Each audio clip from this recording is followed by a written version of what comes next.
ada cairan yang menetes atau gimana, terus kita masih ada lapisan yang kedua ini, teman-teman. Nah, di mata protektor ini tentunya cairan itu akan menyerap bagian atas dan tidak tembus. Halo teman-teman, ketemu saya lagi teman-teman. Hari ini saya mau kasih tahu teman-teman tentunya sering beli kasur ya. Terus gimana sih kasur supaya awet, terus tidak kotor.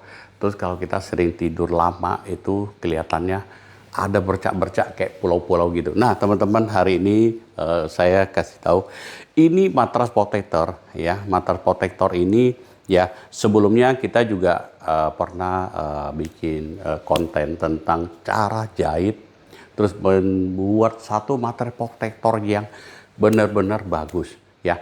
Dari banyak sisi teman-teman yang harus diperhatikan. Nah, salah satunya di teman-teman, kita lihat matras protector ini, kalau sekilas semua matras protector itu mirip ya, hampir sama. Nah, perbedaannya teman-teman, bahan yang pertama adalah harus dipilih bahan yang bagus. Tentunya kainnya harus Microtech ya. Nah, kain ini harus Microtech, ini bolak-balik teman-teman ya. Nah, terus ada lagi teman-teman, mungkin salah satu yang sering orang lewatkan, ini karet teman-teman.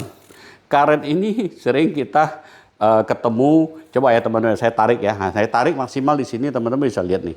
Ini nggak tembus. Nah, banyak karet yang kita pakai setelah 2 kali, 3 kali kita tarik itu meringkur ya, kayak mengkerut gitu, disering mengkerut begini. Nah, ini bahan ini sangat bagus.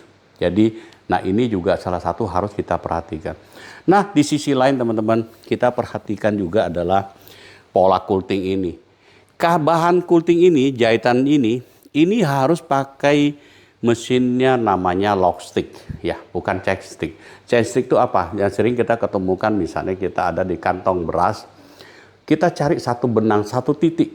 Jadi simpulnya kalau ketemu kita tarik langsung lepas. Nah, kalau yang ini namanya lock stick. Lock stick itu setiap ini dikunci teman-teman, sini dikunci. Jadi dia nggak bakalan lepas. Nah, makanya di sini matras protector ini bisa dicuci. Nah, teman-teman, tentang isi bahan yang di dalam itu sangat penting. Nah, kita di sini teman-teman bisa melihat adalah padding, bahan yang dipakai oleh matras protector ini ya. Matras protector ini tentunya itu harus bahan pilihan. Nah, kalau kita di basic ya, ini salah satu bahannya kita lihat ya, ketebalannya 8 oz ya.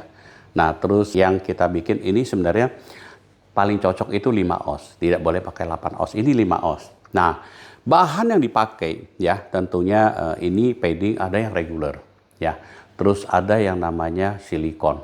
Nah, yang dipakai oleh kita harus pakai yang silikon supaya lembut ya teman-teman. Di sini juga kalau kita buat tidur ya, teman-teman bisa melihat bahwa di samping kasur kita lembut. Nah, kita dibantu dengan matras protector ini akan jatuhnya lebih lembut teman-teman di sini. Kemudian ada cairan yang menetes atau gimana, terus kita masih ada lapisan yang kedua ini teman-teman.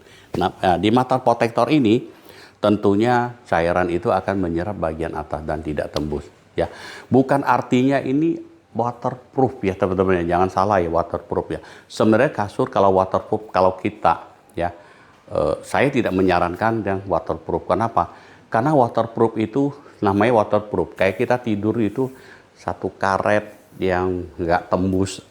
Jadi bahan yang lembab. Jadi bayangin aja kasur kita ini udah pori-pori itu tidak akan tembus. Nah, jatuhnya akan jadi lebih panas ya. Oke, teman-teman, sampai di sini